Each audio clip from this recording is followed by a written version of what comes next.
Taking on a big rebuild project like this is really lots of fun, but it can also really quickly drain your savings. To make sure we don't spend it all and can actually finish the boat, we do practically everything ourselves. And we reuse, repair and recycle everything we can. In this video I will show you how we do it with some examples. My name is Gijs and this is my dad. And this is Schoener Tijgerhaai. We have recently started a major rebuild to get her ready for new adventures. And we're sharing the process with you. Subscribe to stay tuned. We are in the lucky position that Dad already owned the boat. And he was in the lucky position that his dad was willing to spend his entire pension on the initial rebuild, starting 50 years ago. However, for this second rebuild, we have to be more careful with spending. In the years prior to this project, we have saved a lot of materials that would have otherwise been thrown away. So our shed is crammed with stuff that is used but still good, and now is the time to give it a second life. For all our counter and tabletops, we're using waterproof mahogany plywood, previously used as high quality shipping boxes for super yacht scale models, which were given to us by a good friend of Dad. We made the basic shape of the wheelhouse table already a few months ago. Now it's time to finish the job and fix it permanently in place. Underneath the tabletop I'm creating cup holders from some leftover pieces of concrete plywood.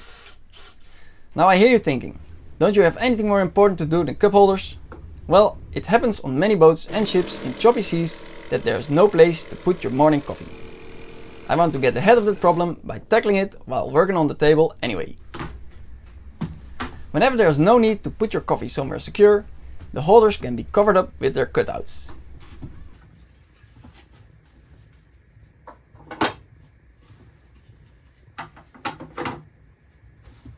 The fiddles, or raised table edges to prevent stuff from sliding off, are made from a hardwood plank that was laying on the bottom of our berth, which we fished up after hitting it with the propeller once.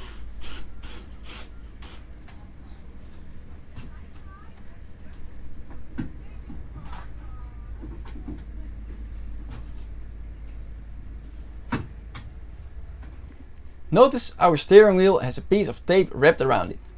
As far as we know, it has been there since forever, but we don't know why. Removing the tape reveals two cracks in the outer hoop, as if something fell on top of it or it was dropped on the floor.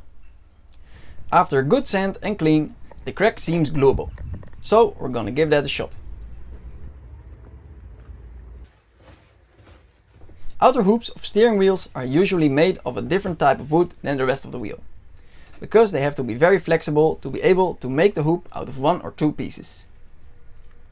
We suspect this hoop is made out of elm, which has a lighter color than the teak the rest of the wheel is made out of. So I'm using my favorite walnut wood stain to match the colors. After a final layer of varnish, we're happy with the result. We couldn't get it completely straight anymore, but I guess we'll call that character. When reusing and repairing old stuff yourself, you have to accept that the result won't always be perfect. And if repairs are noticeable, it will make for a conversation starter in the future. We do know what happened to the steering wheel outside. Around 40 years ago, before a boom gallows was installed, the mainsail boom dropped on top of the steering wheel below it. Dad repaired it at the time with a new piece of wood, but for some reason the new piece did not withstand the test of time and started rotting. So it cannot simply be repaired with some glue. Both Dad and I are by no means carpenters or wooden boat builders. Luckily, one of my best friends, Jouke, is. He is supervisor at the historic shipyard in the center of town, where they have all kinds of wood and the tools to work on it. So I just took the wheel there. Jouke picked a nice piece of elm with a curved grain that matched the radius of the hoop. We chose to saw it in the right shape, instead of bending a narrow stick like the rest of the hoop, because this is quicker and we can install it without tension. With a round over edge routing bit, the edges are rounded off to approach the final shape. The whole piece is a bit oversized and will have to be sanded down after installation.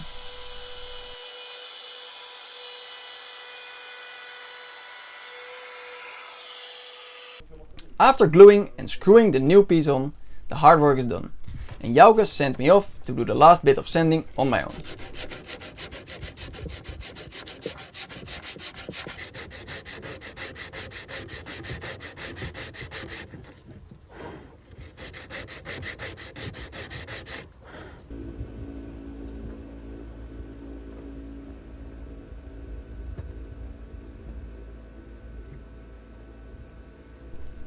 Here again, I'm giving the whole hoop a layer of walnut wood stain to match the color to that of the rest of the wheel.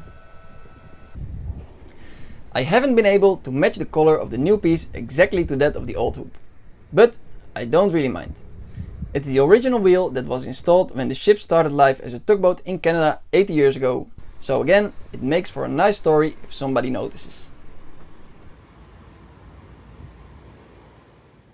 In 4 weeks we're going into dry dock, because the 5-yearly survey for the European Certificate of Inspection is due. And we're also installing a bow thruster, for which everything is prepared except for the cable running from the frequency converter to the electric motor.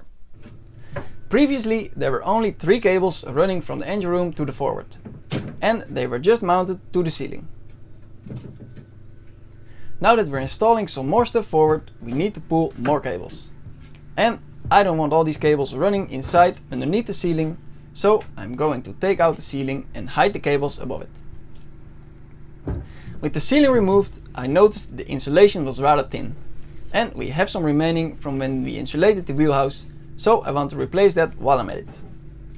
Considering the ceiling has not been taken out for at least 40 years, the deck above still looks in good shape, probably thanks to some very tough aluminum-based primer.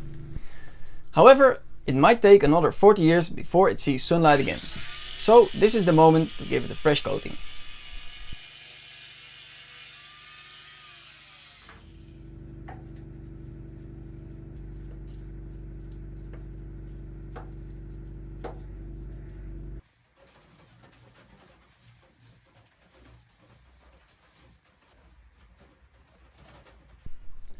To run the new cables, I have removed the middle part of the timber to install some cable trays on the frames, after which new insulation can be installed, and I can pull the first cables.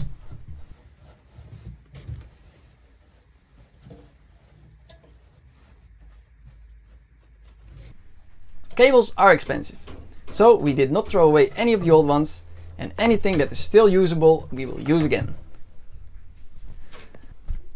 Pulling more cables also means drilling extra bulkhead penetrations. Drilling big holes in 8mm steel bulkheads is an unpleasant and time-consuming job, so I want to keep the amount of holes down to a minimum.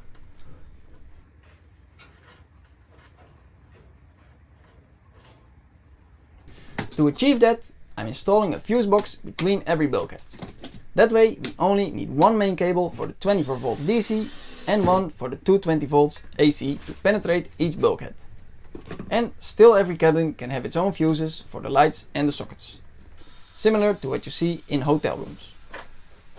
Alternatively, all these fuses would be near the main switchboards in the engine room, but that would mean much more cables and cable penetrations.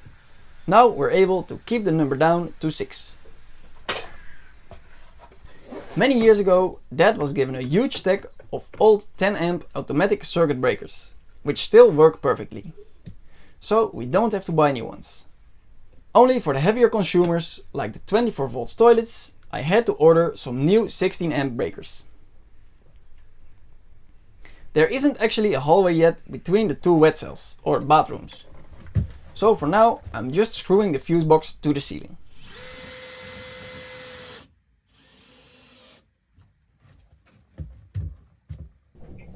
In between the cabins, the box can be installed in its final position already.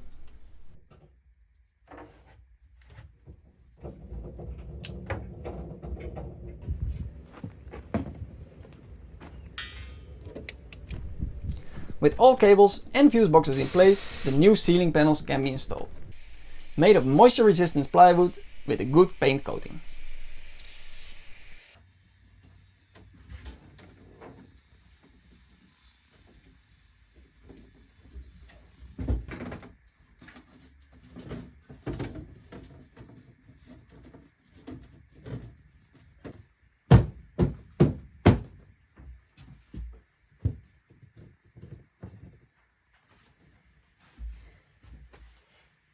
And after months of using working lights, finally we have fixed lighting again. One final layer of paint and the ceiling panels are done. Somewhere in the future we'll install hardwood slats over all the panel gaps to straighten everything out. In the meantime, Dad is working on the emergency escape from the engine room into the wheelhouse. We're not sure, but this might be a safety item in the survey that's due in 4 weeks. For this, we are reusing the original 80-year-old engine room entrance ladder.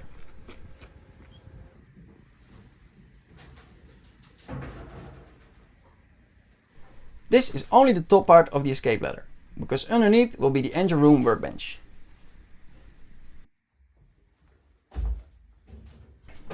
For a few hours a week, both Dad and I are working side jobs as handymen, which is another way to help prevent draining all our savings on the boat.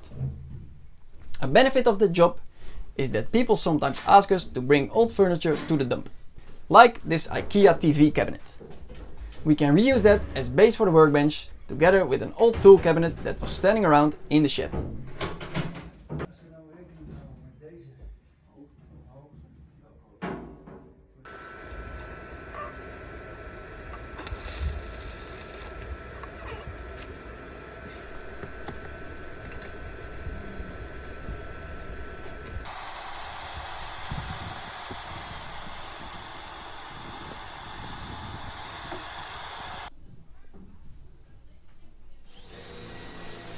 It is all hanging on the bulkhead, suspended from the floor, to be able to easily remove the floor plates underneath.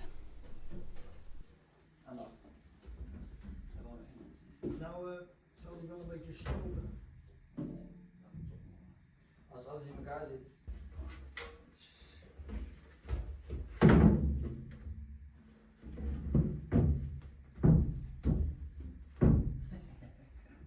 Of course, on the workbench, a vise from our used but still good stash is essential. Through the course of his life, Dad has obtained an elaborate collection of tools, some of them older than himself. Part of that comes from when this old shipyard was still in operation. A lot of materials and tools that did not meet safety standards or would take too much time to repair would just be thrown away. That's how we came by these two magnetic column drilling machines. One of them was thrown away because it has a magnetic foot that sometimes decides not to magnet. But the drilling machine is high quality and in good shape. And the other one has a very good foot that Dad bought new a long time ago, but the drilling machine is from the 1930s, and although it still works, it only has one speed, so it's not very versatile. We can combine the two to take the best parts for our new workbench. The advantage of a magnetic column drill on a steel ship is that you can put it anywhere you want on the boat to drill big holes. But most of the time it will just be fixed on the workbench. On the bulkhead above the workbench we'll install a toolboard, which will be filled with tools later. We even have a little anvil. All that aside, the emergency escape is finished, so that's ready for the safety inspection.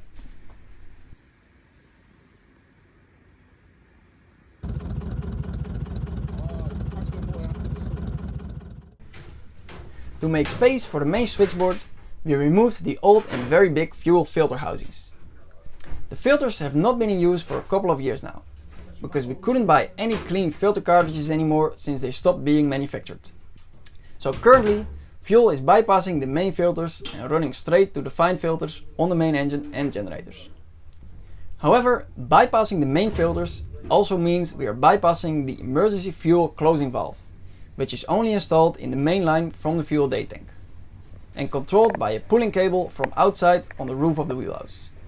I am sure that this is an important item for the survey, so that has to be made in order. Luckily, I was able to find a filter manufacturer who had the old drawings for our fuel filter cartridges and was able to custom make a whole bunch of them. I straight away ordered 12, and it was not cheap, but a lot cheaper than fully new filter housings. To reuse the old housings, they do need a thorough clean though.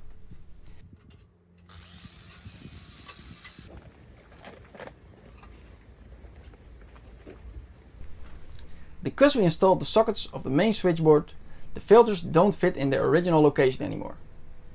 To keep things simple, we decided to just shift them sideways a bit. For that, we do have to create a new steel strip and drill a couple of extra holes.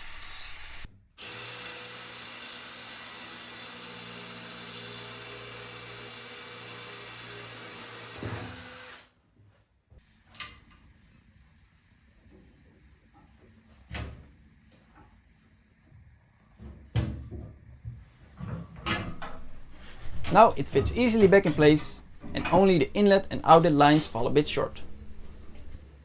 Luckily we are very bad at throwing stuff away, so I can just take a grab in our used but still good hydraulics tray for a short extension pipe.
And after a good coating, it's just like nothing even happened.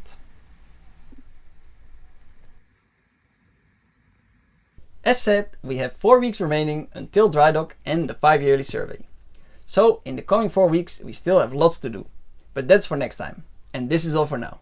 If you have any questions or remarks, feel free to let us know in the comments.